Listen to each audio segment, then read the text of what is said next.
Hello friends and welcome back to Digitalk. So in this session I am going to cover the step-by-step action plan that we follow in the JBoss for domain mode setup. Okay, domain mode setup in the sense multi-machine clustering setup where we configure the multiple JBoss instances across different machines, okay, in a cluster for the high availability and load balancing and failover kind of capabilities. Okay, so what I am going to cover in this session is we will have two node, okay, node 1 and node 2, okay, and we want to set up a domain controller on our node 1 here, and we need to register this node 2 with this domain controller, okay, so that this domain controller can reach to node 1 and node 2 both. Okay, so here we will have our domain controller on node 1, okay, and node 2 we are going to utilize for some of the servers, application servers, okay, where we would like to install our applications.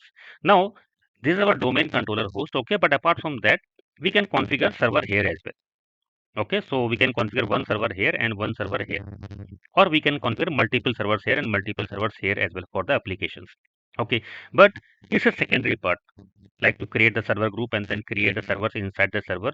That is a secondary point. The primary point is how we can set up the domain controller, okay, where a single domain controller can manage the multiple machines. So I am going to show you how to register one of the machine, okay, with the domain controller.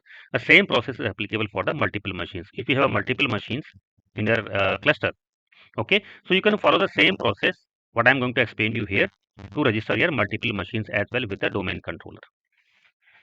Okay, so this is our agenda.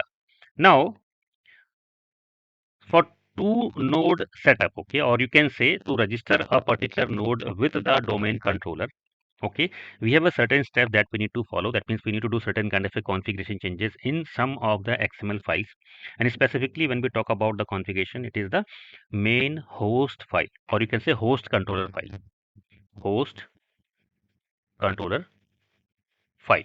Okay, so basically in JBoss, okay, when we talk about the domain controller, so this domain controller itself called a host controller. It is a host controller. Okay, so this I have explained in my previous one of the previous session in detail.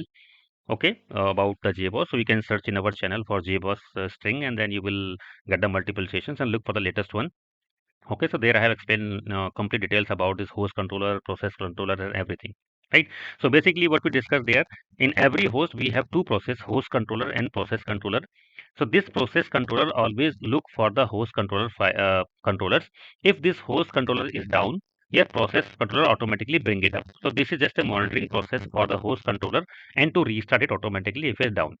Now, what is host controller? So his host controller is run on each and every node. Okay, and the primary node which we identified that we are going to use this node to manage other nodes in that particular node, this host controller referred as the domain controller. That's it. Okay, the term gets changed from host controller to domain controller. That's it. That is the only difference. Okay, now in terms of the configuration, we have a different configuration file, the host DC domain controller. Okay, and we have a separate file for the other worker nodes where applications are going to run. Okay, so in terms of JBoss, this is mostly referred as a domain controller host, or sometimes it is referred as a master host, and other worker node where the application will run refer as the slave host. So mostly you will see master and slave. When we say master in JBoss, that means it is the host where domain controller is running. When we say slave, these are the different hosts where our applications are running. Okay, now let us talk about the configurations, how we can do the configuration. So let me open a new page here. Okay, so for two node setup, this is a node 1 and this is node 2. This is going to be our domain controller, and this is node 1 and this is node 2. Okay, and this node 2 I need to register with my domain controller here, which is running here, right? So in this situation, very first thing, we need to install JDK on both servers because JBoss is a Java-based application server, so you need to install the certified JDK. When this is done, you need to install your JBoss on both node 1 and node 2. Okay, so once this is done, you need to create a management user. And how we create a management user? After installation, we go to bin directory, and when we run the script add user, add user, and when we run this script, okay, we select the user as management. The first option you will get as a management user. Okay, so create the management user. So now once the management user is created, okay, we need some of the configuration for to be changed in the XML files. Okay, now in the domain controller, or you can say in the node 1, okay, we have the default files that is with the name of host hyphen primary. Okay, the default name is primary for the domain controller, host hyphen primary.xml. And similarly, if I talk about node 2, in node 2 we will have a default file host hyphen secondary.xml. Okay, so for domain controller node, we do all the changes in the host dot or host hyphen primary.xml. You can rename this file as well according to your requirement. Okay, and when we talk about the slave nodes, we always use the host hyphen secondary.xml file, and you can rename this file like host hyphen slave, and you can rename this host primary to host hyphen master.xml according to your requirements. Okay, so domain controller will be always one. So in the domain controller host, we will always work with this file, and all the slave nodes, if we have multiple slave nodes there, not only one, each and every slave node, we will update the corresponding host hyphen secondary.xml file. Okay, but make sure maybe it is renamed in your system, in your environment. So you have to check which XML file is in used in your domain controller and which is used in the host controller. So these are the two important points. Okay, which XML file we used for the modifications of the configurations.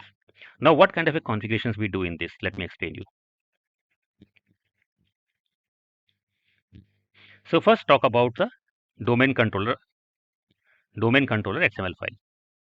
Okay, so in my case, I do follow the practice where I rename this host hyphen primary.xml to host hyphen master.xml, because I always refer the DC as master, and for each and every slave node I rename the file as host hyphen secondary.xml to host hyphen slave 1.xml.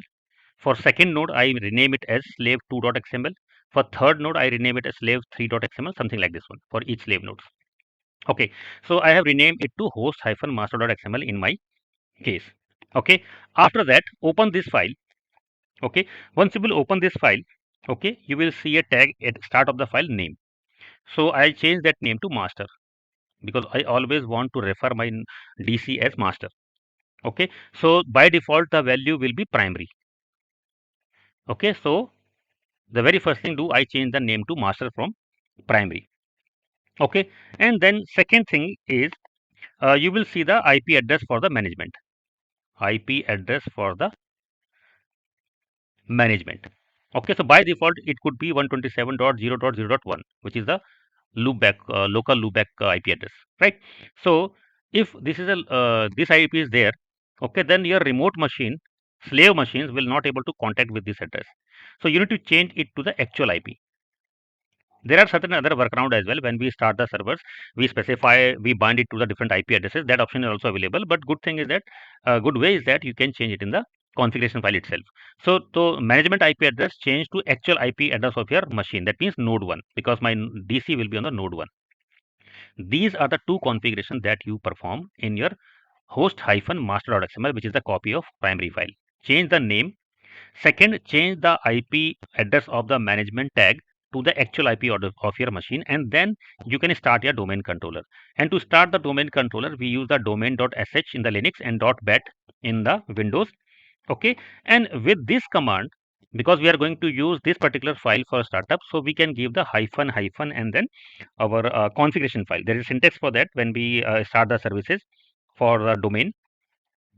So host hyphen hyphen host hyphen config equal to, and then you can give the name of your file host hyphen master.xml. So by this way you can start your domain controller. Okay, so that means your domain controller setup is completed. This is the only two things that is required. Okay, this is not a mandatory what I said. Okay, but I follow this practice where I change name to master, because I change my XML file name as well as a master. So I prefer to change name as master, and then management IP I change with the actual IP address in my XML file. This is the first part. Now second major part that you need to do in the slave node, second node, because this slave is going to be to contact your DC. So you have to define certain configurations in slave node file for your DC. So in secondary, as I said, the default name for the slave node is host hyphen secondary. By default, you will see a file with the name of host hyphen secondary.xml. So I prefer to rename, as I said, host hyphen slave 1234. In case only one node is there, then slave.xml, like this one. Okay. So once you have renamed this file and you have now your slave file, host XML file. So you what exactly you need to change there? Sorry, let me explain you. So now I have host hyphen slave.xml file. Okay, so now this file you need to define the configuration which allow your slave node to contact the DC node, correct? So you need to specify the DC information here along with the authentication, because when it is going to contact the DC, okay, you need to provide the authentication, username and password as well, along with the IP address and port, all these things. So all these things we need to define in the slave host file. Okay, and let me quickly show you what are the configurations. This is the slave configurations, and let me enable the marker here.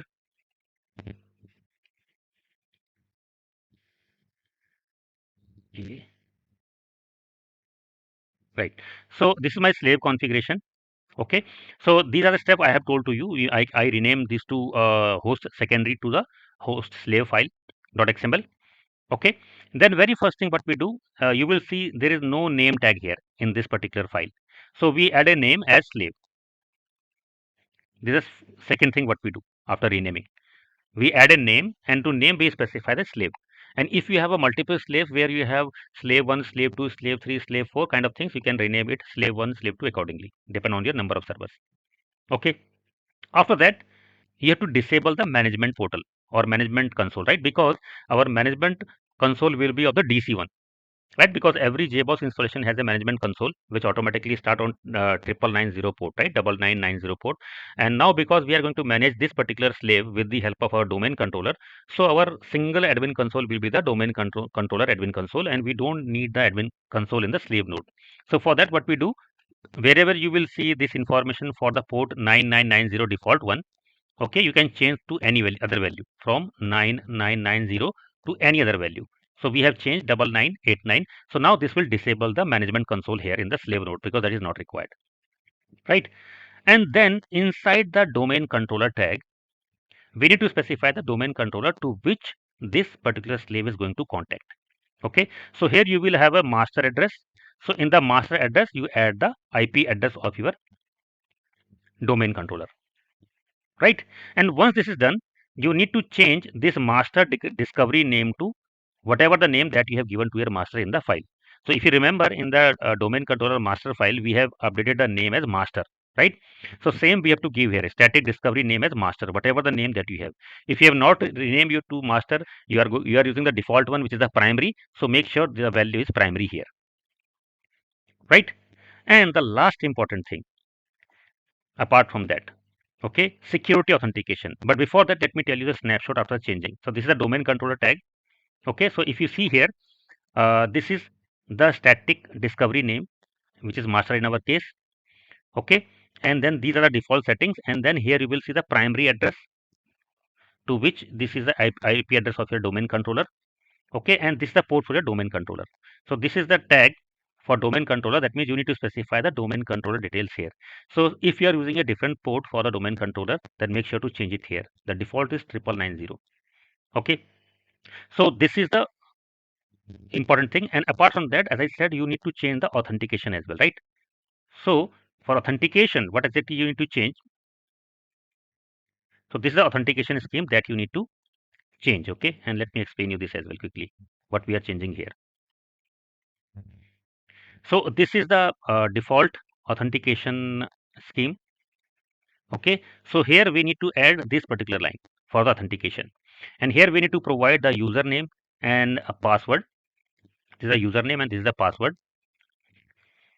Okay, and this is part of your management realm. And here we are defining an authentication context name, and this is our authentication context name, right?